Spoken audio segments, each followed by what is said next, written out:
아멘. 자, 오늘은 제목은 수장절을 지키자입니다. 수장절을 지키자. 오늘 본문 말씀에 수장절을 지키라 하고 말씀이 있습니다.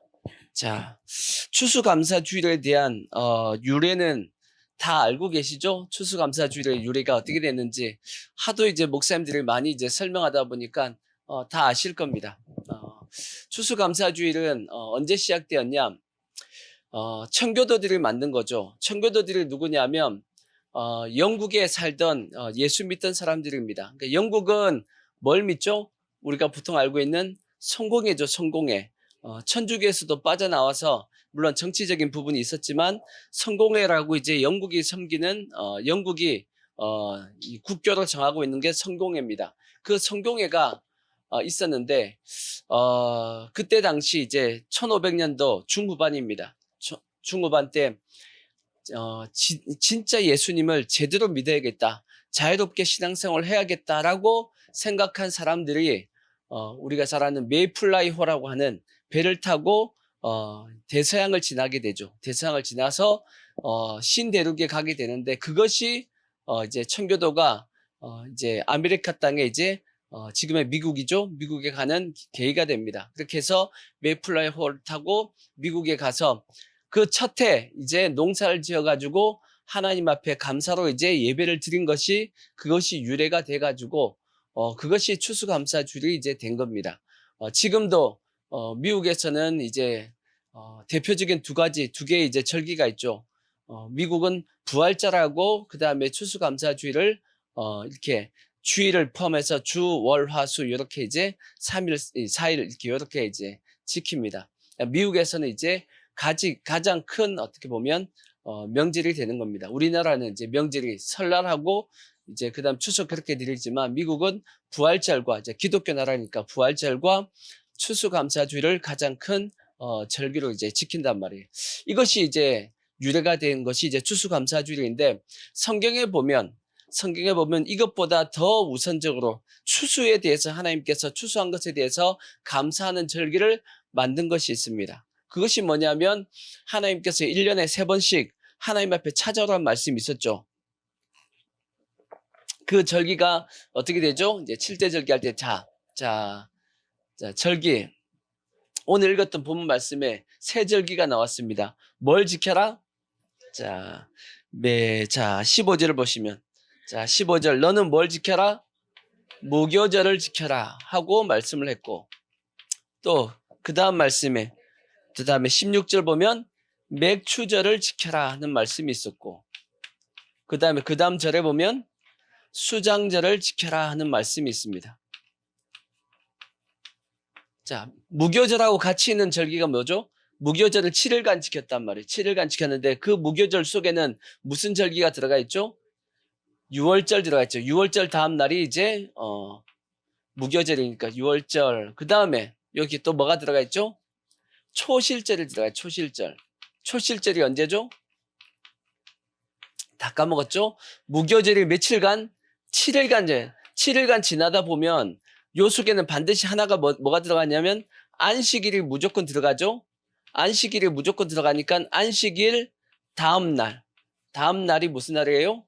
그게 초심날, 초실절. 초실절은 그래서 부활절에 대한 예표라 그랬습니다. 부활절에 대한 예표. 왜냐하면 첫 열매를 하나님 앞에 그 해의 첫 번째 열매입니다. 첫 번째 1월 달이니까 무교절 1월 달이니까 6월절이 1월 14일이잖아요. 그러니까 그 해의 첫 번째 열매를 하나님 앞에 바치는 겁니다. 그래서 예수님께서 첫 열매로 하나님 앞에 먼저 바친 바 되었다라고 말씀했죠. 그래서 예수님께서 언제 부활하셨죠? 안식 후 첫날 다음 날에 예수님께서 부활하신 겁니다. 뭘 맞추기 위해서? 하나님께서 제정하신 절기를 지키려고 절기를 맞추기 위해서 예수님께서 그날에 부활하셨단 말이에요. 아멘. 그 다음에 근데 이제 요 초실절은 뭐에 대한 추수야? 초실절 뭘 추수할 때죠? 이때가 제일 먼저 추수하는 게 뭐냐면 보리입니다. 보리 추수하고 난 다음에 지키는 절기가 이게 무교절, 6월절, 초실절입니다. 보리입니다. 보리. 그 다음에 맥추절, 다른 말로 오순절 그렇게 얘기하죠. 오순절.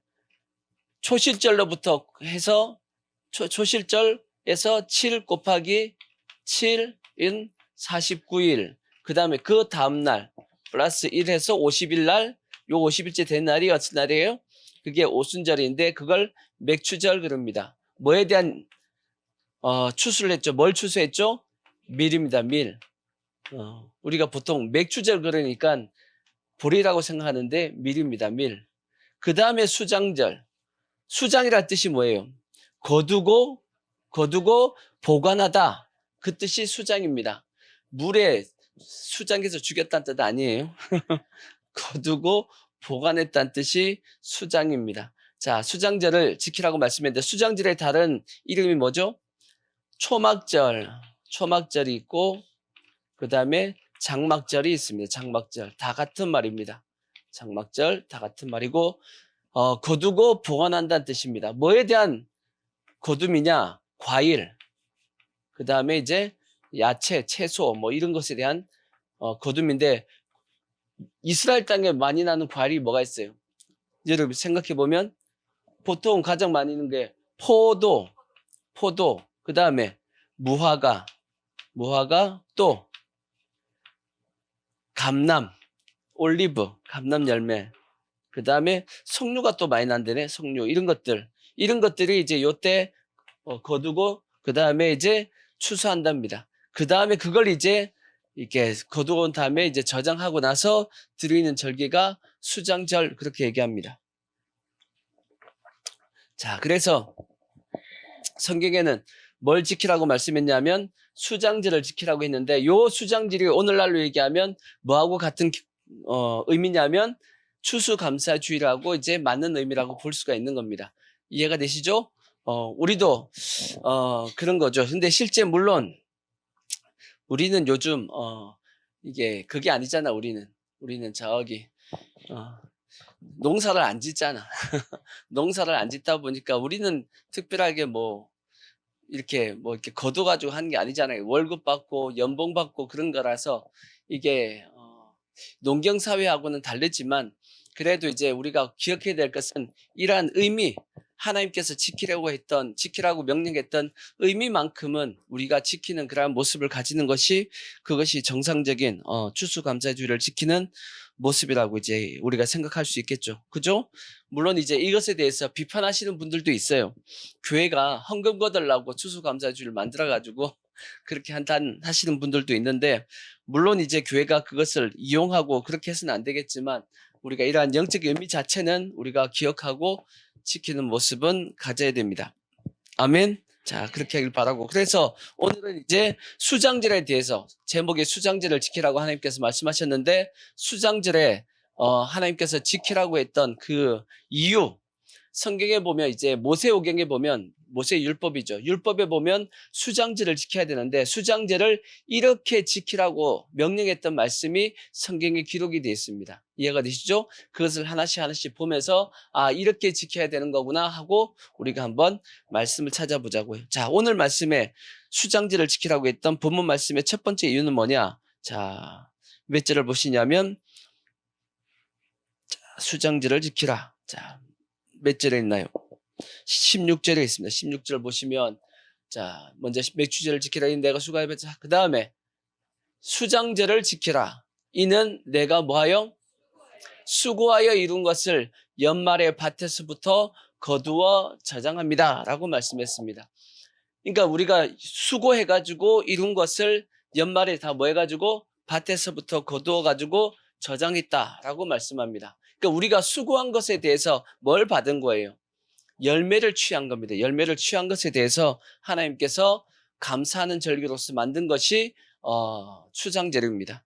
그렇다면 우리가 생각할 수 있는 것은 이렇게 우리가 밭에서 거둘 수 있게끔 하신 분이 누구예요? 성경은 분명히 뭐라고 말씀하냐? 우리가 심고 우리가 물 주는 것은 우리가 할 수 있는 겁니다. 하지만 자라게 하시는 분은 누구라고 말씀했죠? 자라게 하시는 분은 하나님이라고 말씀하고 있잖아. 그죠? 자, 고린도전서 3장 6절에 보시면 그렇게 기록이 돼 있잖아. 자, 고린도전서 3장 6절. 나는 심었고 아볼로는 물을 주었으되 오직 누가 자라게 하신다? 하나님께서 자라게 하셨다.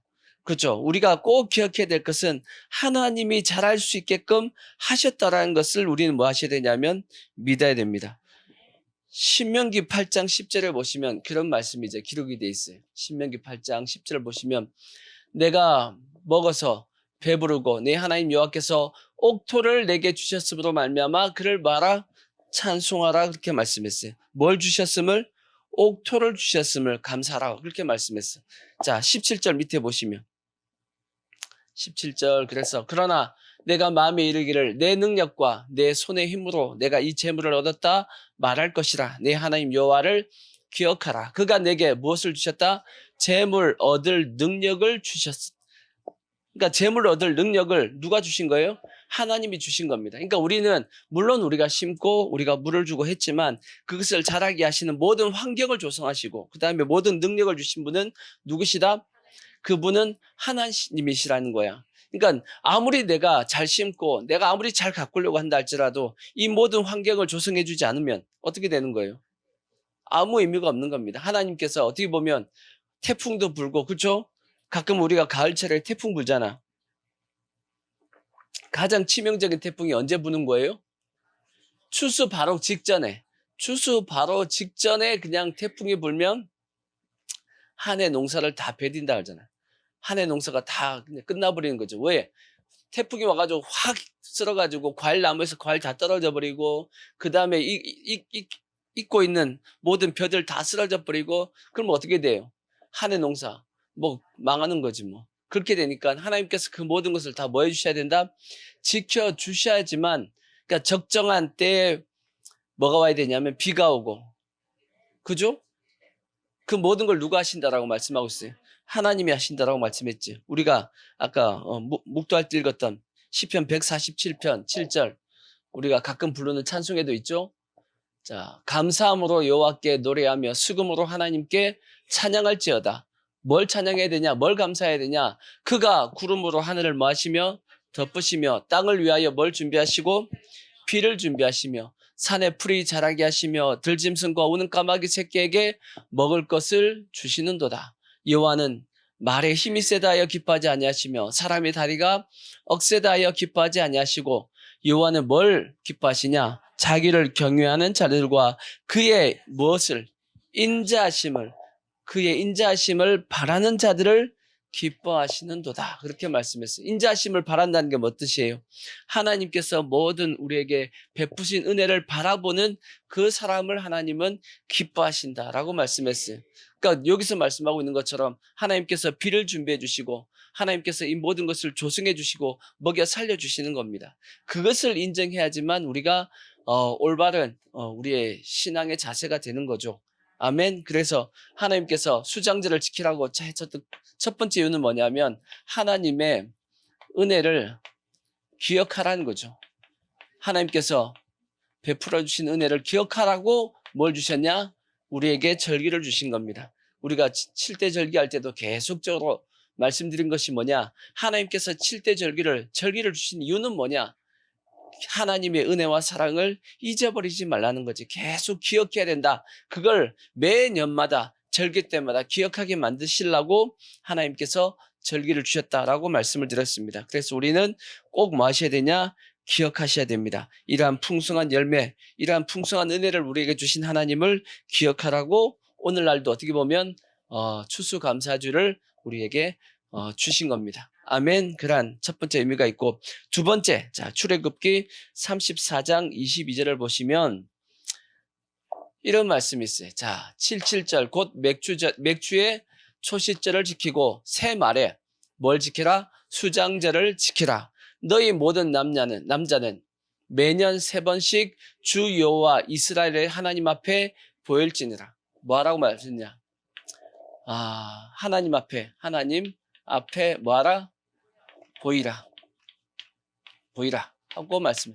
하나님 앞에 보이라는 거죠. 근데 그 다음 말씀이 중요합니다. 내가 이방 나라들을 내 앞에서 쫓아내고 내 지경을 넓히리니 내가 매년 3번씩 여호와 내 하나님을 뵈려고 올 때에 아무도 내 땅을 탐내지 못하리라 그렇게 기억하고 말씀하고 있습니다. 하나님께서 우리에게 보이라고 말씀한 겁니다. 보이라. 1년에 3번씩 나한테 보여라. 그만큼 하나님께서 우리를 뭐 하겠다라는 거예요. 보고 싶다라는 거지. 다르게 얘기하면 하나님이 우리를 기다리고 계시다 그 뜻입니다. 마치 뭐하고 똑같았냐고 생각하면 되냐면 명절 때 시골에 계신 부모님이 자식을 뭐 하죠? 기다리잖아. 그죠? 기다려요, 안 기다려요? 여러분들도 아직 자식을 시집장가 보내고 나면 명절 때 되면 기다리겠죠? 저도 기다리겠지. 그럴 겁니다. 기다리겠지. 근데, 어, 근데 명절 때 되면, 근데 요즘은 자녀들이 부모 안 찾아가고 놀러 간대잖아. 어, 가야 돼, 안 가야 돼요? 명절이라도 가야지라는 생각을 가지고, 평상시 뭐 자주 다니면 좋고, 근데 평상시 못 간다 할지라도 명절이라도 이제 갈 수 있으면, 갈 수 있는 방향으로 해야죠. 근데 부모님이 시골에서 이제 자식 올 걸 생각하면 자식을 위해서 뭐 하고 있죠? 뭐든 이제 먹을 거 다 준비하잖아. 준비해야 안 해요? 준비해야 되는데, 그죠? 우리 먹을 거 이제 다 준비해 놓고 기다리고 있고, 또 그것만 준비해요? 또 뭐 또 준비하죠? 나중에 갈 때 이제 싸줄 것까지 다 준비해 놓고 있잖아. 이게 정상적인 겁니다. 뭘 싸줄까 하고 싸줄 것까지 다 준비해 놓고, 이제 갈 때는 이제 또 한차 실어가지고 또 보내려고 이제 그렇게 하신단 말이에요. 그게 누구의 마음이에요? 그게 부모의 마음이잖아. 그죠? 똑같이 하나님께서도 우리를 보시려고 하는 이유가 뭐냐? 하나님을 기다리신 이유가 그런 마음 때문에 하나님께서 우리를 보기를 원하시는 겁니다.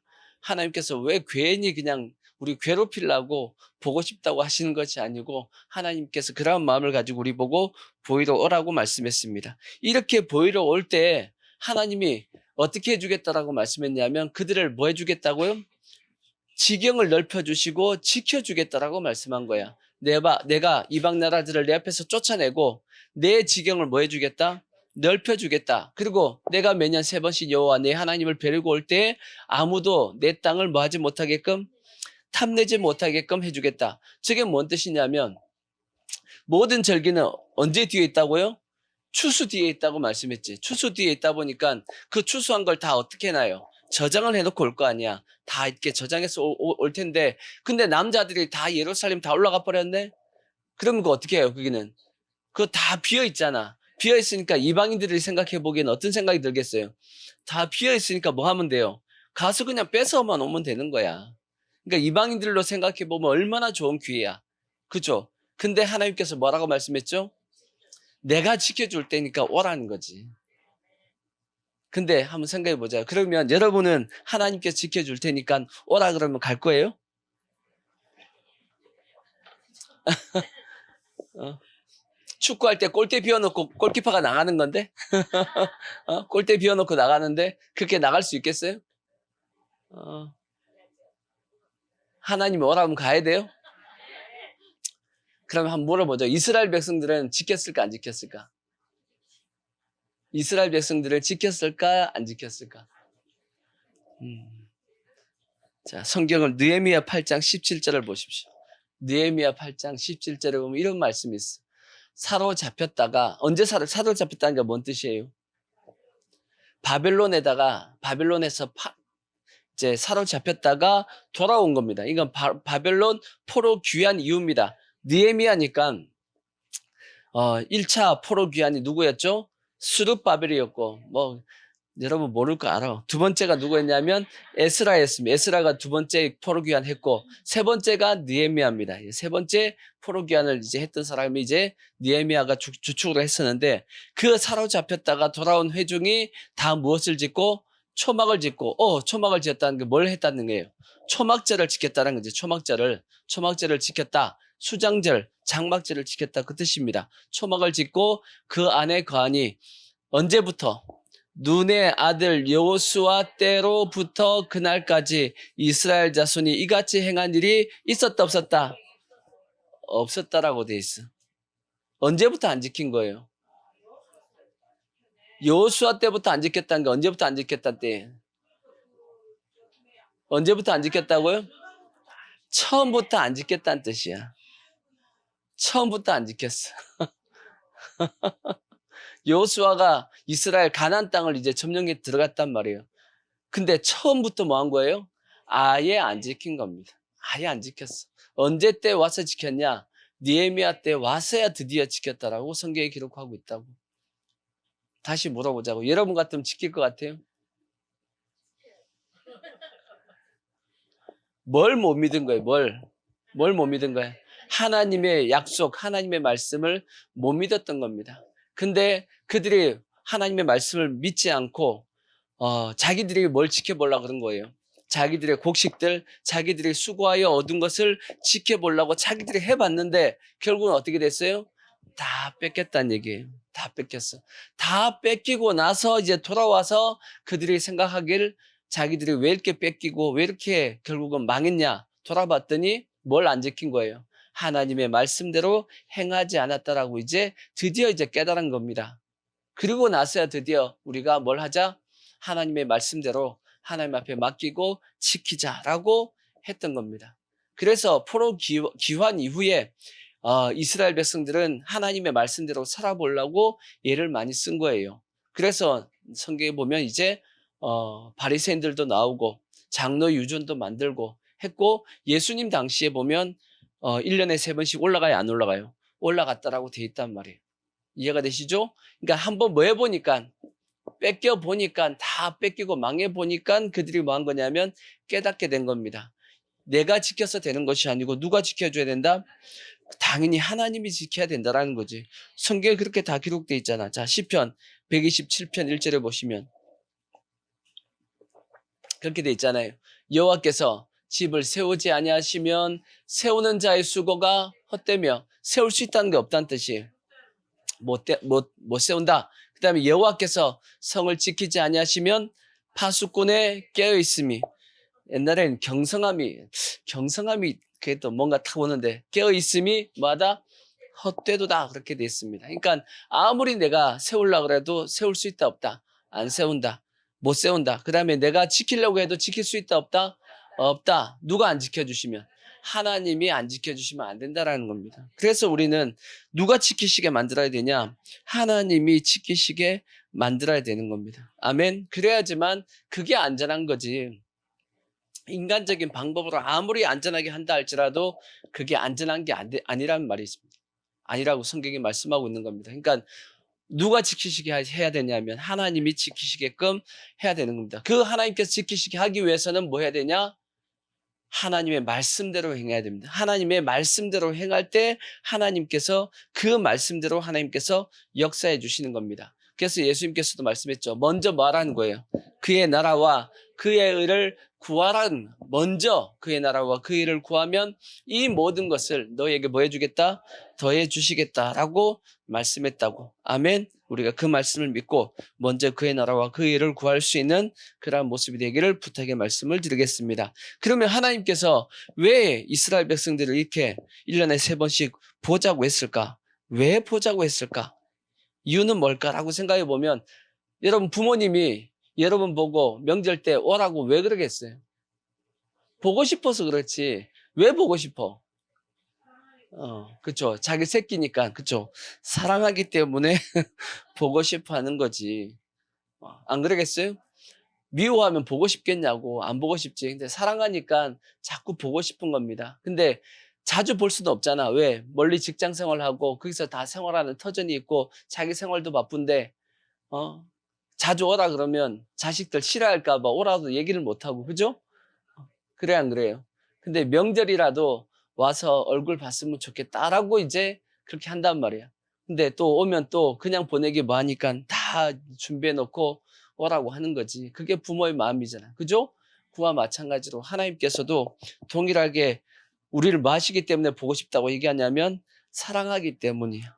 아멘. 그러니까 하나님의 사랑에 대해서 우리가 꼭 좀 알아드리고, 아멘. 하나님은 보고 싶어 하는데 우리는 별로 부모님 하나님 안 보고 싶어 하면, 그죠? 그건 좀 문제가 있는 것 같고, 또 부모님도 우리를 보고 싶어 하는데 우리는 부모님 별로 안 보고 싶어 하면 그것도 문제가 있는 거잖아요. 그죠? 우리가 하나님의 사랑도 우리가 온전히 알고 우리도 사랑하는 마음으로 하나님 앞에 보여 나가야 될 것이고, 아멘. 동일하게 부모님에 대해서도 부모님을 사랑하는 마음을 가지고 부모님을 뵐 수 있는 그러한 모습을 가져야지만 그게 정상적인 모습이죠. 그죠? 하나님이 우리를 얼마나 사랑하시냐, 성경이 뭐라고 말씀하고 있어요? 자기 아들 독생자까지도 아끼지 않고 우리에게 내어줄 만큼 우리를 뭐 하신다? 사랑하신다라고 말씀했잖아. 그죠? 하나님이 우리를 얼마나 사랑하냐, 자기의 독생자를 내어줄 만큼 사랑했고, 예수님은 또 우리를 얼마나 사랑하세요? 자기를 십자가에 내어줄 만큼 우리를 사랑하신다 그랬잖아. 그럼 우리도 그만큼은 아니라 할지라도 우리도 좀 주님을 뭐 할 수 있는, 사랑할 수 있는 그런 마음을 가지고 주님 앞에 보이러 가면 얼마나 좋겠어. 그래서 우리가 부모님한테 갈 때도 기쁜 마음을 가지고 보고 싶어하는 마음을 가지고 가야지, 그지? 억지로 그냥 가기 싫은데 그냥 가가지고 인상 팍팍 쓰고 있으면 그거 안 되잖아. 그죠? 하나님 앞에도 우리가 마찬가지입니다. 하나님 앞에 기쁜 마음을 가지고 웃는 얼굴을 가지고 하나님 보고 싶었다고 이렇게 그런 마음을 가지고 하나님 앞에 보이러 갈 수 있는 그런 모습이 되기를 부탁의 말씀을 드리겠습니다. 자, 그 다음에 또, 그 다음 성경 보시면 신명기 16장 13절을 보시면 그 다음에 이렇게 지키라고 또 말씀하고 있어요. 너희 타작 마당과 포도주 틀에 소출을 거두어 들인 후에 1회 동안 뭘 지키라? 초막제를 지킬 것이요. 절기를 지킬 때에는 너와 내 자녀와 노비와 내 성중에 거주하는 레위인과 객과 고아와 과부와 함께 즐거워하라. 그렇게 말씀했어요. 자, 그러니까 연약한 자, 사회의 약자, 연약한 자와 어떻게 함께 뭐하라? 즐거워하라. 아멘. 그것이 뭘 지키는 거냐면 수장제를 제대로 지키는, 초막제를 제대로 지키는 그러한 모습이다라고 말씀하고 있습니다. 그 시대의 약자가 누구냐? 일단 너 자녀 이건 빼놓고, 그 다음에 노비, 그죠? 노비 종들, 그 다음에 성중에 거주하는 누구? 레위인. 레위인이 왜 약자예요? 레위인은 약자라기보다는 자기의 분깃이 없는 사람이야. 하나님이 분깃입니다. 하나님이 분깃이다 보니까 백성들이 이렇게 바친 헌금을 가지고, 그러니까 절개 그걸 가지고 생활해야 되기 때문에 레위인이 어떻게 보면 약자라고 나와 있는 것이고, 그 다음에 객과, 객이니까 이렇게 방문자죠. 이렇게 그 다음에 고아와 과부는 그 당시 생활할 수 있는, 어떤 돈을 벌 수 있는 그런 위치가 못 되는 사람들입니다. 그들과 함께 뭐 하라는 거예요? 즐거워하라 하고 말씀을 한 겁니다. 그러니까 오늘날도 어떻게 보면 추수감사주의를 제대로 지키기 위해서는 교회가 어떻게 해야 돼요? 저들과 함께 이 주위에 있는 이렇게 교회 주위에 있는 약자들과 연약한 자들과 함께 뭐 할 수 있는, 즐거워할 수 있는 그러한 절기가 돼야지만 그게 정상적인 추수감사주일이랍니다. 근데 솔직히 뭐 우리가 어떤 약자를 도울 수 있는 그러한 위치는 아니지만 한국 교회 전체가 그러한 어떤 추수감사주일의 분위기가 되는 것은, 문화를 만드는 것은 필요하다라고 생각을 합니다. 그게 정상적인 모습이죠. 자, 신명기 14장 그 밑에 이제 27절에 보시면 이렇게 돼 있어요. 14장 27절, 내 성읍에 거주하는 레위인은 너희 중에 분깃이나 기업이 없는 자이니 또한 저버리지 말지라. 매 3년 끝에 그 해에 소산의 무엇을요? 10분의 1을 다 내어 내 성읍에 저축하여 너희 중에 분깃이나 기업이 없는 레위인과 내 성중에 거류하는 객과 및 고아와 과부들이 와서 먹고 뭐하게 하라? 배부르게 하라. 그리하면 내 하나님 여호와께서 내 손으로 하는 범사에 내가 뭘 주겠다? 복을 주겠다라고 말씀했습니다. 여기 보니까 객과 고아와 과부들을 뭐하고? 먹고 배부르게 하라는 거예요. 배부르게. 그러니까 너희들만 추수해서 너희 배만 불리지 말고 누구도 주위에 있는 너희 마을에 있는 약자들도 같이 먹고 배부르게 해야지만 하나님께서 어떻게 해주겠다? 내 손으로 하는 범사에 복을 주시겠다라고 그렇게 말씀을 하고 있는 겁니다. 그러니까 우리도 이제 추수감사주일에 들어온 이 과일들을 그래서 이제 올해부터는 이렇게 복지가 안 생겼으니까 그 이제 나누자고 나누는 게 더 성경적인 것 같습니다. 우리만 다 까먹지 말고 많이 먹으면 당뇨 걸려. 과일 많이 먹으면 당뇨 걸리니까 많이 못 먹어. 저도 많이 못 먹으니까 적당하게 먹고 먼저 이제 딱 띄어가지고 점심 한 끼라도 이렇게 이제 어르신들 드실 수 있게끔 이렇게 떼어놓고 우리가 나머지는 이제 나눠 먹도록 그렇게 하자고요. 그렇게 해서 좀 더 이제 그런 문화, 좋은 문화면 만들어 가야죠, 그죠? 좋은 문화는 만들어 가고 해서 그렇게 했으면 좋겠습니다. 이제 오후 예배 끝나고 나서 이렇게 나누는 시간을 가지길 바라고. 그 성경에 보면 교회 자체가 교회는 항상 그러한 일들을 했다라고 그렇게 기록이 되어 있습니다. 초대교회도 마찬가지죠. 초대교회 집사가 생겼던 이유가 뭔가요? 7 집사님 왜 뽑았죠? 7 집사 뽑았던 이유가 뭐예요? 자, 사도행전 6장을 보시면 7 집사 뽑은 이유가 그것 때문에 뽑았잖아. 자, 6장 1절을 보시면 그때 제자가 더 많아졌는데 헬라파 유대인들이 자기의 과부들이 매일의 구제에 빠짐으로 히브리파 사람을 원망하니 12 사도가 모든 제자를 불러 이르되 우리가 하나님의 말씀을 제쳐놓고 접대를 일삼는 것이 마땅하지 아니하니 형제들아 너희 가운데 성령과 지혜가 충만하여 칭찬받는 사람 7을 택하라. 우리가 이 일을 그들에게 맡기고 우리는 오로지 기도하는 일과 말씀 쌓에게 힘쓰리라 해가지고 온무리가 이 말을 기뻐하여 믿음과 성령이 충만한 사람 7명을 뽑았다. 그래서 성경에 기록이 되어 있는 겁니다. 자, 그러면 7 집사 뽑았던 이유가 뭐예요? 헬라파 과부가 있었고 히브리파 과부가 있었답니다. 그때 당시 헬라파 과부든지 히브리파 과부든지 둘 다 강자예요, 약자예요. 둘 다 약자지 생활하기 힘든 그런 삶이었단 말이에요. 근데 이제 이 유대 초대교회니까 다 누구예요? 유대인들이잖아요. 유대인들인데 이 사람들이 히브리파 과부라는 것이 그 유대인들 안에 원래 살고 있던 과부들이고 헬라파 과부라고 해서 유대인들이 아닌 게 아닙니다. 나갔다가 들어온 그때 당시는 아직 이방인들에게 복음을 전해지지 않았기 때문에 이방에서 들어온 이제 과부들이죠. 헬라파 영향을 받은 사람들입니다. 이제 그들과 이제 어떻게 보면 그 교회 안에 어떻게 보면 속해 있던 정통 유대인들, 그 지역에서 원래 살고 있던 그 유대인들을 중심에서 좀 더 많은 이제 구제가 되었다라고 생각이 든 겁니다. 그러다 보니까 헬라파 이제 과부들이 왜 저쪽에만 많이 주냐 이제 하고 이제 이게 서로가 이제 좀 다툼이 있었단 말이에요. 그것에 대해서 사도들이 그러면 안 되지, 공평하게 잘해야지라고 생각해서 누굴 세웠냐면 7 집사를 세운 겁니다. 그러니까 뭐 하기 위해 세웠냐? 구제 잘하라고 세운 겁니다. 그러니까 오늘날도 마찬가지죠.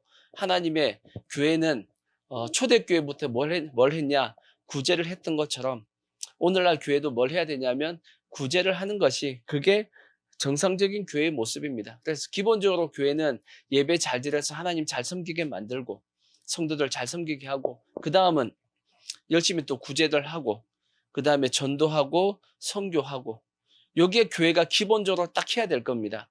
요거는 기본 세팅입니다. 기본 세팅. 뭐예요? 기본 안주야. 기본 안주야. 요거 하고 난 다음에 나머지 좀 더 교회마다 목사님의 은사에 따라서 또 각자의 특색을 가지는 게 그게 맞죠. 근데 요거는 기본적으로 다 모든 교회가 다 뭐 해야 되냐면 해야 될 기본 세팅입니다. 아시겠죠? 하나님을 향해서 예배 잘 드리기 위해서 성도들 신앙을 잘하게 하는 것. 그게 첫 번째. 그 다음에 구제, 전도, 선교. 요 3가지는 모든 교회가 해야 될 하나님의 일입니다. 그래서 그런 일들을 위해서 집사님들을 세우고 했던 것처럼 오늘날 교회도 마찬가지입니다. 그렇게 해야 되는 것이 교회의 기본적인 사명입니다. 그래서 교회는 지역사회를 위해서 그 교회 주위에 있는 지역사회에 있는 연약한 자들을 늘 생각하고 어떻게든지 도와주려고 애를 쓰는 것이 그게 정상적입니다. 그래서 저희 교회도 헌금의 일부분을 모아서 그렇게 하는 부분이 있고 선교하고 이렇게 하는 부분이 있고 그렇게 해야 되는 겁니다. 그게 당연한 겁니다. 우리가 뭐 해서 잘한 게 아니고 그건 뭐 하는 거다? 당연한 겁니다. 할 일을 당연히 한 겁니다. 그렇게 해야 되는 것이고 그래서 우리는 어떤 자세를 가져야 되냐? 누구의 자세를 어떤 자세를 가지면 좋을까라고 생각하다가 욥의 자세가 딱 좋아. 욥. 자, 욥기 29장 12절 보십시오. 욥이 참 하나님께서 욥을 좋아했던 이유가 있어. 딱 보시면 자, 12절 보세요. 이는 부르짖는 누구와 빈민과 도와줄 자 없는 고아를 내가 뭐 했다? 건졌습니다. 망하게 된 자도 나를 위하여 복을 빌었으며 과부의 마음이 나로 말미암아 기뻐 노래하였느니라. 왜 과부가? 그들을 도와줬기 때문이에요. 내가 의를 옷으로 삼아 입었으며 나의 정의는 겉옷과 모자 같았느니라. 나는 맹인의 뭐도 되고 눈도 되고 다리 저는 사람의 뭐도 되고 발도 되고 빈궁한 자의 아버지도 되며 내가 모르는 사람의 송사를 돌보아 주었으며 불의한 자의 턱뼈를 부수고 노획한 물건을 그 이새에서 빼내었었느니라. 그러니까 욥이 이렇게 행했다는 거예요. 그러니까 평상시 그렇게 했기 때문에 하나님께서 그를 기뻐하신 겁니다. 그 뒤에 또 31장 13절을 보시면 또 이렇게도 말씀하고 있어요. 만일 남종이나 여종이 나와 더불어 쟁론할 때 내가 그의 권리를 저버렸다면 하나님이 일어나실 때 내가 어떻게 하겠느냐? 하나님이 심판하실 때 내가 무엇이라 대답하겠느냐? 그러니까 남종과 여종의 무엇도 지켜줬다? 오늘날로 얘기하면 인권도 지켜줬다라는 거예요. 그때 당시는 뭐 남종과 여종은 인권이 있어요, 없어요? 없었을 때지만 욥은 그들의 인권을 지켜줬다라는 얘기입니다. 또 나를 태 속에서 만드신 이가 그도 만들지 아니하셨느냐? 우리를 뱃속에 지으신 이가 한 분이 아니시냐? 뭔 뜻이에요? 그들도 누구라는 거야? 하나님께서 지으신 자다라고 그렇게 생각하고 있었다라는 겁니다. 내가 언제 가난한 자의 소원을 막았거나 과부의 눈으로 하여금 실망하게 하였던가? 나만 혼자 내 떡덩이를 먹고 고아에게 그 조각을 먹이지 아니하였던가? 실상은 내가 젊었을 때부터 고아를 기르기를 그의 아비처럼 하였으며 내가 어렸을 때부터 과부를 인도하였노라. 만일 내가 사람의 의복이 없이 죽어가는 것이나 가난한 자가 덮을 것이 없는 것을 못 본 채 했다면 만일 나의 양털로 그의 몸을 따뜻하게 입혀서 그의 허리가 나를 위하여 복을 빌게 하지 아니하였다면 만일 나를 도와주는 자가 성문에 있음을 보고 내가 주먹을 들어 고아를 향해 휘둘렀다면 내 팔이 어깨뼈에서 떨어지고 내 팔뼈가 그 자리에서 부스러지기를 바라노라. 나는 하나님의 재앙을 심히 두려워하고 그의 위엄으로 말미암아 그런 일을 할 수 없느니라. 그러니까 약자에 대해서 괴롭히지 않았다라는 겁니다. 그들도 사랑하고 위하는 마음을 욥은 가지고 있었다라는 겁니다. 하나님께서 욥을 사랑하신 것이 그가 하나님만 잘 섬겨서 그런 것이 아니라는 겁니다. 우리는 생각하기에 신앙이 좋은 것은 하나님을 잘 섬기면 신앙이 좋다라고 할 수 있겠지만 하나님은 그것만 요구하시는 것이 아니고 하나님을 잘 섬긴다라면 누구도 내 주위의 이웃도 잘 섬기는 모습을 가지는 것이 그게 하나님께서 인정하시는 신앙입니다. 아시겠죠? 그러니까 우리가 너무 하나님을 잘 섬긴다 해가지고 이웃과 내 부모, 형제와 내 주위에 있는 사람에 대해서 무시하고 있다라면 그 자체로서 뭐 하고 있냐면 하나님을 잘못 섬기고 있다는 것을 우리는 꼭 기억하셔야 돼. 아시겠죠? 욥처럼.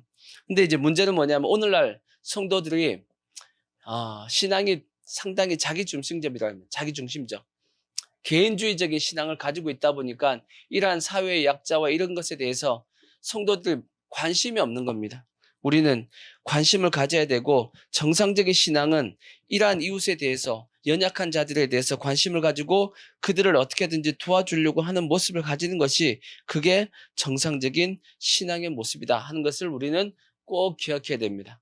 아시겠죠? 특히나 우리가 하나님께 앞에 우리가 받은 것이 있다라면 그 받은 은혜에 대해서 우리는 뭐 하면 안 되냐면 그냥 나만 그걸 받고 끝내려고 해서는 안 되고 그것을 뭐 하셔야 되냐면 흘려보내셔야 돼. 새벽 기도할 때 네 가지 밭에 대해서 밭에 대해서 말씀했죠. 길가가 있고 그 다음에 돌밭이 있고 가시밭이 있고 옥토가 있는데 옥토의 특징에 대해서 제가 크게 두 가지 말씀을 드렸습니다. 옥토는 어떤 땅이 옥토냐? 첫 번째가 뭐냐? 옥토는 일단 부드러운 땅입니다. 부드러운 흙이 부드러워야 돼. 그러듯이 에스겔서에 있는 말씀과 같이 하나님의 성령이 부어지면 하나님의 영이 임하면 그 마음이 부드러워진다라고 되어 있어. 그 마음이. 그래서 완악한 마음은 하나님이 기뻐하지 않습니다. 그 마음이 부드러워야 돼. 또 하나의 옥토의 특징이 뭐냐면 물을 뭐 하는 거냐면 흘려보내는 겁니다. 그러니까 화분 같은 데 물을 부었잖아. 그죠? 그럼 흙이 있으면 그 흙이 물을 뭐하죠? 일단은 흡수하잖아. 흡수하죠. 근데 흡수하고 난 다음에 흡수했으면 됐는데 문제는 뭐냐? 물이 더 부어졌어. 그럼 어떻게 해야 돼요? 그 물은 어떻게 해야 돼? 흘려보내야지. 그래서 화분 밑에는 항상 뭐가 있죠? 구멍이 있습니다. 구멍. 뭐 하려고? 물을 흘려보내라고. 만약 화분 밑에 구멍이 없으면 어떻게 돼요? 다 썩어버려. 씨가 썩어버린단 말이에요. 그러면 거기는 다 죽어버린다고. 썩어서 없어져 버린다고. 마찬가지로 하나님께서 우리에게 은혜를 부어주신단 말이에요. 부어주시면 여러분이 흡수할 만큼 흡수하십시오. 마음껏 흡수하셔. 흡수하지 말란 얘기가 아니야. 그냥 다 흘려보내라는 얘기가 아니야. 흡수할 만큼 흡수하십시오. 잔뜩 그냥 흡수하시고 근데도 불구하고 하나님이 더 부으신다면 어떻게 해야 돼요? 흘려보내야지. 그걸 억지로 뭐 하고 있으면 안 돼요? 담아두려고 그러면 결국 누가 죽어요? 결국은 내가 죽는 겁니다. 아시겠죠? 그게 누구냐 하면 그게 누가복음 12장에 나와 있는 어리석은 부자예요. 어리석은 부자. 자, 어리석은 부자 보십시오. 자, 누가복음 12장 16절 보시면 이게 어리석은 부자라고. 또 비유로 그들에게 말하여 이르되 한 부자가 그 밭에 소출이 뭐하매 풍성함에 심중에 생각하여 이르되 내가 곡식 쌓아둘 곳이 없으니 어찌할까 하고 또 이르되 내가 이렇게 하리라. 내 곡간을 헐고 더 크게 짓고 내 모든 곡식과 물건을 거기에 뭐 하겠다? 쌓아두겠다라는 거지. 또 내가 내 영혼에게 이르되 영혼아 여러 해 쓸 물건을 많이 뭐 했으니 쌓아두었으니 평안히 쉬고 먹고 마시고 즐거워하자 하리라 하되 하나님은 이르시되 뭐한 자요? 어리석은 자요. 오늘 밤에 내 영혼을 도로 찾으리니 그러면 내 준비한 것이 누구의 것이 되겠느냐 하셨으니 자기를 위하여 재물을 뭐하고 쌓아두고 하나님께 대하여 부유하지 못한 자가 이와 같다라고 말씀했습니다. 왜 어리석은 거예요, 이 사람이? 어떻게 했어야 되는 거야? 그러니까 창고를 더 크게 짓고 쌓아두려고 하지 말고 그 자기 원래 있던 창고에 쌓아뒀으면 그에 하고 그 다음에 그냥 그 정도 먹으면 될 거 아니야, 그죠? 나머지는 어떻게 했어야 돼? 나눠줬어야 돼. 가난한 자들에게 나눠주고 그렇게 했었으면 하나님이 그 영혼을 데려갔을까? 안 데려갔을 거야. 더 하나님께서 그 영혼에게 뭐 해주시냐면 축복해 주셨겠지. 안 그럴까요? 자, 누가복음 6장 38절에 보시면 자, 누가복음 6장 38절 주라. 그리하면 너희에게 줄 것이니 곧 후이되어 누르고 흔들어 넘치도록 하여 너희에게 뭐 해주겠다? 안겨주겠다. 너희의 헤아리는 그 헤아림으로 너희도 헤아림을 도로 받을 것이다. 그렇게 말씀했어요. 먼저 뭐 하라는 거예요? 흘려보내라는 거지. 주라는 겁니다. 주면 곧 하나님께서는 후이되어서 그 다음에 누르고 흔들어 넘치도록 하여서 너희에게 뭐 해주겠다? 안겨주겠다. 탁 안겨주겠다라는 겁니다. 만약 이렇게 했으면 부자가 이렇게 했으면 어떻게 됐을까요? 하나님께서 그의 영혼을 데려갔겠어요? 안 데려갔겠죠. 그러면 그 다음에 또 안 데려간 걸로 끝났겠어요? 그치? 더 복을 줬겠지. 그럼 더 복을 줬으면 그 다음에 더 복 줬으니까 창고를 더 크게 지어야 돼요? 아니지. 또 자기 먹을 만큼 어차피 먹는 건 정해져 있어. 아무리 많이 먹으면 뭐 하겠어? 많이 먹으면 당뇨 걸려. 먹을 만큼만 먹으면 돼. 먹고 나머지 또 뭐 해줘요? 흘려보냈어. 그러면 또 어떻게 돼요? 하나님께서 어떻게 했을까? 더 부어줬겠지. 더 부어주면 또 어떻게 해요? 자기가 먹을 것만 먹고 또 나 흘려보내면 또 어떻게 해요? 더 부어줬겠지. 그렇게 사는 것이 그게 하나님께서 기뻐하시는 삶이란 말이에요. 그래서 성경에 보면 있는 자는 받아 넉넉하게 되는 겁니다. 하지만 없는 자는 그 있는 것까지 그 다음에 빼앗기게 된다라고 말씀했죠. 그러니까 가둬두게 되면 내가 다 가져야지 하고 가둬뒀더니 결국은 어떻게 되냐? 있는 것까지 결국은 다 썩어서 빼앗기게 된다는 겁니다. 어떤 삶을 사는 게 정상적이고 어떤 삶이 더 지혜로운 삶이겠어요? 하나님께서 나에게 주신 것에 대해서 여러분이 취할 수 있는 것은 취하시고 취하지 말라는 얘기가 아니야. 내 없는 거 다 이렇게 내주라는 얘기 아닙니다. 그 정도 하나님께서 우리에게 원하시지는 않아. 아시겠죠? 그 정도는 우리에게 원하시지 않아. 물론 가끔씩 사명이 있으신 분들이 있어요. 다 내주게 하시는 사명이 있으신 분들이 있는데 그 정도까지는 원하지 않는다 할지라도 내가 취할 수 있을 만큼 취하고 나머지는 어떻게 하라는 거예요? 흘려보내라는 거야. 그러면 하나님께서 그러한 사람들에 대해서 잊어버리시냐? 아닙니다. 하나님께서 더 부어주시겠다라고 성경에 그렇게 약속하고 있잖아. 자, 가끔씩 읽어드리는, 잠언서 19장 17절 보십시오. 잠언서 19장 17절. 가난한 자를 뭐 하는 사람은 불쌍히 여기는 것은 여호와께 뭐 하는 것이니? 여호와께 구워드리는 것이니 그의 선행을 그에게 갚아주시리라. 아멘. 하나님 앞에 돈을 구워드릴 수가 있어. 하나님을 빚쟁이로 만들어버려. 왜? 하나님 앞에 우리가 가난한 자들을 위해서 이렇게 불쌍히 여기는 것은 하나님이 그걸 마치 뭐한 걸로 여기신다고요? 하나님이 우리에게 빚진 것처럼 느끼게 만든대. 그래서 하나님이 도저히 빚쟁이로 살 수가 없어가지고 뭐 해주신다? 하나님이 대신해서 다 갚아주신다라고 성경이 말씀하고 있죠. 얼마나 좋아. 하나님 앞에 우리가 이렇게 가난한 자들에 대해서 연약한 자들에게서 흘려보내면 하나님이 더 큰 복으로 주시죠. 근데 흘려보낸 것에 대해서 하나님께서 또 하나 더 하시는 게 뭐냐면 우리가 다 흘려보내잖아요. 그 흘려보낸 게 다 어디 있겠어요? 다 하나님의 또 하늘나라의 창고에 들어가 있어. 그러니까 이 사람은 일석이조지. 흘려보내서 더 하나님의 축복도 받고 또 흘려보낸 게 다 사라지는 것이 아니고 다 어디 있다고요? 하나님 나라의 창고에 들어가 있는 거야. 그러니까 이 사람은 계속 이렇게 선순환을 시키는 거죠. 순환을 시키면서 하나님 나라의 창고에다가 점점 좀 더 많이 쌓아두고 있는 거지. 그렇게 사셔야지. 그죠? 그걸 하나님께서 우리에게 원하시는 모습이라고. 그것을 하라고 만든 절기가 뭐냐면 추수감사주일 수장절입니다. 그러니까 우리가 그렇게 할 수 있는 모습이 되자고. 아멘. 꼭 추수감사주일 뿐 아니라 평상시에 우리의 모든 삶이 하나님께서 원하신 이러한 모습이 되어지기를 부탁의 말씀을 드리겠습니다.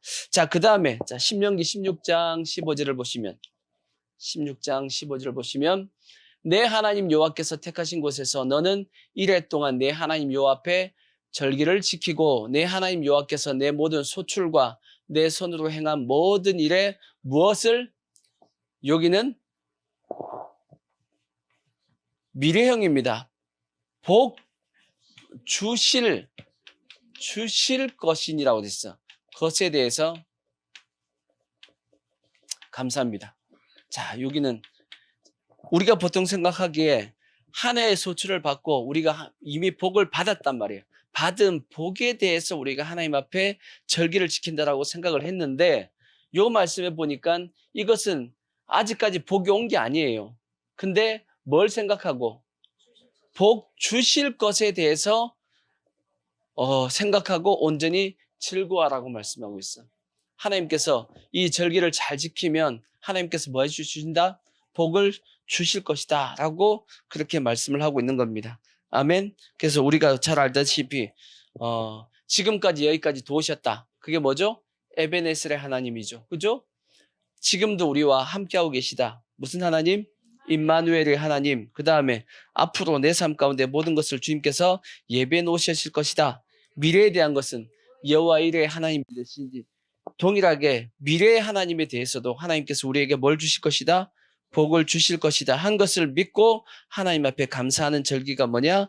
수장절이다 라고 그렇게 말씀을 하고 있는 겁니다. 아멘. 그래서 16절 보시면 너희 가운데 모든 남자는 1년에 3번 곧 무교절과 칠칠절과 초막절을 내 하나님 여호와께서 택하신 곳에서 여호와를 배웁되 뭘 하지 말고 빈손으로 여호와를 배웁지 말고 각 사람이 내 하나님 여호와께 주신 무엇을 따라서 복을 따라서 그 힘대로 드릴지니라 라고 말씀했어요. 뭘 따라서 드리라고요? 주신 주신 복을 따라서 그 힘대로 드리면 하나님께서 미래의 복을 주시겠다라고 말씀을 하고 있는 거잖아요. 그죠? 그래서 하나님 앞에 드리는 것이 부담스럽지 않은 것은 왜 부담스럽지 않냐면 여러분이 받은 복만큼 하나님 앞에 드리면 되는 겁니다. 많이 받았으면 뭐 하죠? 많이 드리면 되고 적게 받았으면 적게 드리면 되는 거야. 누가 얼만큼 냈으니까 나는 얼만큼 내 그런 거 할 필요 없이 주위에 누가 뭐 했다 그런 거 전혀 신경 쓰시면 안 돼. 여러분의 각자 마음에 여러분이 받은 만큼 하시는 겁니다. 하나님 앞에 드리는 것이지 뭐 헌금이나 하나님 앞에 봉사하는 것 자꾸 주위 사람이 얼만큼 했으니까 나도 어떻게 해야지 그런 생각할 필요 없이 여러분이 받은 복에 따라서 하시면 됩니다. 많이 받는 사람은 뭐하고? 많이 하고 성경에 그렇게 돼 있잖아요. 누가복음 12장 48절에 보면 그렇게 돼 있잖아요. 누가복음 12장 48절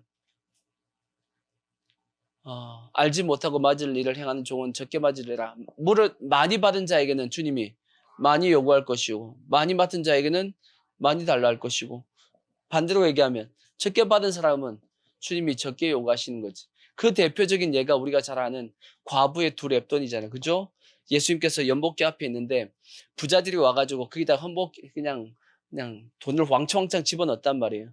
지금 같은 경우는 얼마나인지 모른단 말이에요. 봉투에다 집어넣어가지고. 근데 그때 당시는 다 은전 같은 거, 은전 같은 거니까 그걸 집어넣을 때 소리도 나고 무게감도 있고 다 틀리잖아. 얼마는지 다 알 수 있단 말이에요. 근데 과부가 와가지고 얼마를 넣었어요? 두 랩돈. 그 당시 동전 두 개입니다. 가장 낮은 동전 두 개를 넣었단 말이에요. 근데 예수님께서 뭐라고 칭찬했죠? 오늘 이곳에 헌금한 하나님 앞에 드린 사람들 중에서 누가 가장 많이 했다? 이 과부가 가장 많이 하나님 앞에 드렸다라고 얘기했습니다. 왜? 그 부자들은 자기들의 가진 것, 많이 받은 것에 대해서 일부분을 하나님 앞에 드렸지만 이 과부는 자기의 생활비 전부를 드렸다라고 말씀했습니다. 그러니까 그게 감사한 거지. 주님은 뭘로 보시냐? 비율로 보십니다. 와, 주님은 감사한 게 뭘로 보신다? 뭘로 안 보시고? 액수로 안 보시고 주님은 액수로 안 보고 뭘로 보신다? 비율로 보신다라는 거야. 그래서 감사한 거야. 1,000만 원 버는 사람이 100만 원 바치는 거하고 100만 원 버는 사람이 10만 원 바치는 거하고 똑같습니다. 주님은 뭘로 보신다? 똑같게 보신다. 액수로 보면 1,000만 원 버는 사람이 100만 원 바친 게 훨씬 더 크게 보일지 몰라도 주님은 그렇게 안 보신다는 거예요. 10만 원 버는 사람은 많은 바치는 것이 똑같이 보시겠다라는 거예요. 뭘로 보니까? 비율로 보기 때문이에요. 감사하죠? 많이 버는 사람은 싫을 수도 있어. 아니, 난 많이 냈는데. 너 많이 받았잖아. 왜 받은 걸 생각해야지. 안 그런가요? 그러니까, 하여튼 주님은 하나님 앞에 감사한 것은 하나님이 참, 좋은 마음이신 것 같아. 주님이 액수로 보신다 그러면 참 우리는 힘들 텐데, 그죠? 액수로 보면 힘들잖아. 근데 주님은 비율로 봐주신다니 얼마나 감사해. 비율로 봐준다니. 안 그런가요? 그러니까 우리가 주님이 이렇게 봐주신다니까 우리가 받은 대로 우리가 어떻게 하면 되냐? 심으시면 됩니다. 심음의 법칙에 두 가지가 있다고 말씀했죠. 심은 대로 거둔다 그랬죠. 그 다음에 심은 만큼 거둔다라고 말씀했어요. 그러니까 적게 심은 자는 적게 거두고 많이 심은 자는 많이 거둔다라고 말씀했고, 그래서 성경은 인색함을 가지고 그 다음에 억지로는 드리지 말라 그렇게 말씀했어요. 자, 고린도후서 9장 6절을 보면 이것이 곧 적게 심는 자는 적게 거두고 많이 심는 자는 많이 거둔다 하는 말이로다. 각각 그 마음에 뭐한 대로 정한 대로 여러분이 정한 대로 하시면 됩니다. 딴 사람 쳐다보고 컨닝하시지 마. 이런 건 컨닝할 필요가 없어. 그냥 여러분이 정한 대로 하시면 돼. 아시겠죠? 그 다음에 그 대신 인색함으로나 억지로 하지 말지니 하나님은 뭐한 사람을 즐겨내는 자를 사랑하신다라고 말씀했으니까 우리가 그런 마음을 가지고 하나님 앞에 앞으로 뭘 주실, 복을 주실 것을 생각하고 하나님 앞에 감사하는 그러한 절기가 추수감사절기고 수장절의 절기다라고 우리가 알 수 있습니다. 그 다음에 다섯 번째, 자, 신명기 31장 10절을 보시면 이런 말씀도 또 있습니다. 신명기 31장 10절을 보시면 모세가 그들에게 명령하여 이르기를 매 7년 끝 해 곧 면제년의 초막절에, 매 7년 끝에 곧 면제년이 무슨 년이죠? 매 7년 끝에 곧 면제년. 무슨 년이죠? 무슨 자꾸 욕 같아. 무슨 년 그러니까. 무슨 년이죠? 저게? 무슨 년? 이상한데. 무슨 년이죠? 안식년이죠. 안식년의 초막절. 안식년이 있는 초막절에는 어떻게 하라고 말씀했냐면 온 이스라엘이 내 하나님 여호와 앞 그가 택하신 곳에 모일 때에 이 율법을 낭독하여 온 이스라엘에게 듣게 할지니 곧 백성의 남녀와 어린이와 내 성읍 안에 거류하는 타국인을 모으고 그들에게 듣고 배우고 내 하나님 여호와를 경외하며 이 율법의 모든 말씀을 지켜 행하게 하고 또 너희가 요단을 건너가서 차지할 땅에 거주할 동안에 이 말씀을 알지 못하는 그들의 자녀에게 듣고 내 하나님 여호와를 경외하기를 배우게 할지니라 그렇게 말씀했어요. 이 초막절날 뭘 하라고 말씀하고 있냐면 그러니까 매 7년 안식년이 있는 그 해에는 모든 백성들을 다 누구까지 다 모으라고 해요. 이방인들 거기 있는 이방인들 객들도 다 모으고 또 누구도 그 다음에 자녀들까지 다 애들까지 다 모아가지고 뭘 하라고요? 하나님의 율법을 그들에게 가르쳐주라고 말씀을 하고 있는 겁니다. 아멘. 그래서 뭘 하라는 말씀이냐? 하나님의 말씀을 자녀들에게 가르치라고 하고 있는 것이 이 초막절 수장절의 또한 하나의 의미입니다. 부모에게 어떻게 보면 가장 소중하고 가장 귀하고 사랑스러운 게 뭐겠어요? 당연히 자녀지.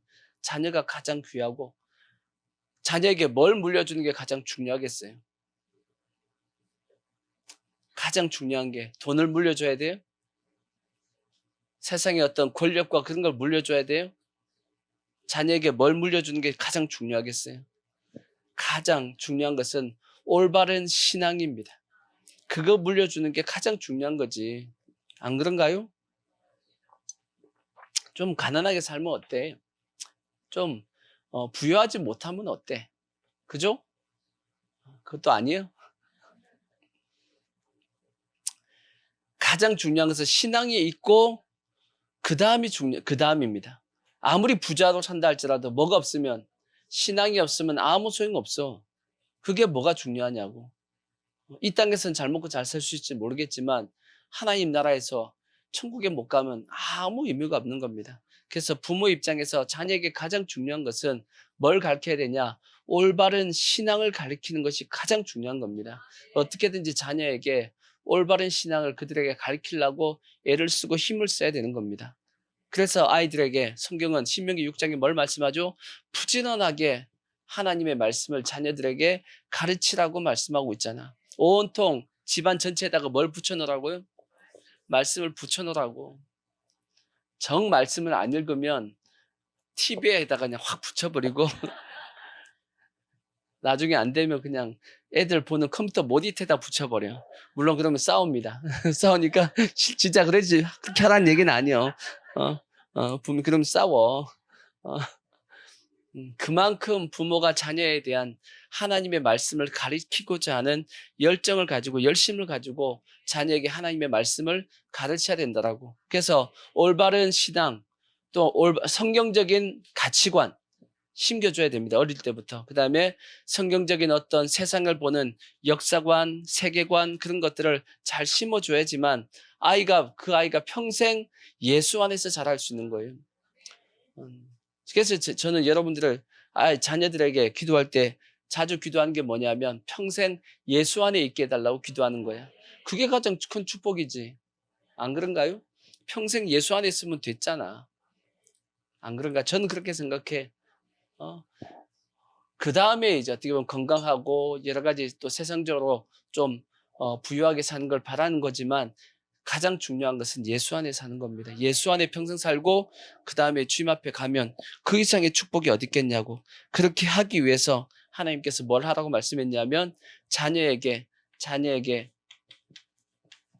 뭘 가르치라고요? 말씀을 가르치라고 말씀했습니다. 언제? 매 7년 마지막 안식년에 있는 수장절에는 다 모아서 하나님 앞에 말씀을 듣게끔 하라 하고 그렇게 말씀했던 겁니다. 그래서 우리 모든 성도들이 자녀들에 대해서 그러한 올바른 신앙을 심겨주기 위해서 애쓰는 그러한 모습을 가져야 될 것이고, 이제 마지막으로 이제 진정한 감사입니다. 진정한 감사. 자, 이건 뭔 뜻이냐? 물론 이 모든 것도 다 감사의 조건이지만 가장 중요한 진정한 감사의 모습은 뭐냐면 하나님 자체로서 우리가 감사하는 겁니다. 자, 시편 32편 11절을 보시면 32편 11절 너희 의인들아 여호와를 말하고요. 여호와를 기뻐하며 즐거워할지어다. 자, 그 다음에 또 시편 33편 1절 이런 말씀이 많아요. 33편 1절 너희 의인들아 여호와를 말하고요. 즐거워하라. 누굴 즐거워하라는 거야? 여호와를 기뻐하고 즐거워하라는 거지. 우리는 보통 하나님께서 우리에게 주신 복을 그 다음에 기뻐하고 즐거워해야 되는데 그게 어떻게 보면 수장질의 지금까지 의미였다면 진정한 감사는 하나님 앞에 받은 복 때문에 감사하는 것이 아니고 하나님 자체로서 우리가 기뻐하고 감사하는 모습을 가져야 된다는 겁니다. 그래야지만 우리의 믿음이 실제는 우리의 믿음이 안 흔들립니다. 우리의 믿음이 왜 막 흔들려요? 어디에다가 더 치중하기 때문이에요. 하나님보다 하나님에게서 받은 그 무엇에 치중하다 보면 우리의 믿음이 많이 흔들린다고. 그러니까 우리가 견고하게 서기 위해서는 하나님 자체로서 우리가 감사할 수 있는 모습을 가져야 됩니다. 첫 번째는 하나님에 대해서는 뭘 감사해야 되냐? 하나님이 우리를 사랑하시잖아. 하나님께서 우리를 위해 주시죠? 하나님의 그 성품을 뭐 하셔야 되냐면 감사하셔야 돼. 하나님의 성품 자체를 우리는 감사하셔야 되고, 그 다음에 예수님에 대해서는 예수님은 나를 위해서 뭐 해주셨죠? 십자가에 죽어주셨잖아. 아멘. 나를 위해서 고난 당해주셨잖아. 그가 찔림은 뭐예요? 우리의 허물을 인함이고, 그가 상함은 우리의 죄악 때문이고, 그가 징계를 받음으로 우리가 평화를 누리고, 그가 채찍에 맞음으로 우리가 나음을 입었다라고 말씀했잖아. 예수님께서 그렇게 해주셔서 우리가 이러한 은혜를 받았잖아. 예수님은 나를 위해서 모든 것을 다 내어놓으시고 희생하신 분입니다. 그 자체로서 우리가 예수님을 뭐 해야 되냐? 사랑하고 기뻐하고 즐거워해야지. 아멘. 성령님은 그럼 뭐 하시죠? 뭐 하고 계시죠 지금? 우리 속에 와 계셔. 성령님은 지금 우리 속에 와 계시고 지금도 우리와 함께 계신 분이 누구다? 성령님이고 그 성령님이 내 안에서 뭐 하시냐면 나에게 말씀도 해주시고 나를 이끌어 가시기도 하고 나를 지켜주시기도 하시고 성령님을 내 안에서 기뻐해야 돼? 안 기뻐해야 돼요? 기뻐해야죠. 근데 맨날 싸우잖아. 싸워야 안 싸워요? 맨날 싸우지 말고 내 안에서 성령님하고 좀 화목하게 지내십시오. 아시겠죠? 내 안에 계신 성령님을 좀 괴롭히지 말고 내 안에 계신 성령님과 화목하게 지낼 수 있는, 그래서 성부 하나님과 성자 예수님과 성령 하나님에 대해서 우리가 우리가 그 자체로서 그분이 하셨던 그 사역 자체로서 하나님을 우리가 사랑하고 우리가 섬길 수 있는 그런 모습이 돼야 되는 겁니다. 아멘. 그래야지만 우리가 진정한 감사가 되어지고 여러 가지 환경에 따라서 우리의 믿음이 흔들리지 않을 수 있다. 아멘. 그래서 마지막 고린도후서 4장 15절 보시고 이제 기도하자고. 자, 고린도후서 4장 15절 보시면 이는 모든 것이 너희를 위함이니 많은 사람의 감사로 말미암아 은혜가 뭐하고요? 더하여 넘쳐서 하나님께 영광을 돌리게 하려 함이라. 많은 사람이 하나님을 향해서 뭐하면 감사하게 되면 그 감사로 말미암아서 은혜가 뭐 하신다고 뭐 한다고요? 더 넘쳐난답니다. 그러니까 우리가 하나님을 향해서 감사가 많아지면 그 감사로 끝나는 것이 아니고 우리의 삶 가운데 은혜가 더하여 넘쳐 부어진다는 거야. 그럼을 통해서 하나님께 우리가 더욱더 영광을 돌릴 수 있게 된다라고 말씀하고 있으니까 우리가 날마다 하나님 앞에 더욱더 감사할 수 있는 모습이 되게 도와주시고, 그래서 더욱더 하나님의 은혜가 넘쳐나는 우리 모든 성도들의 삶이 되시기를 부탁의 말씀을 드리겠습니다.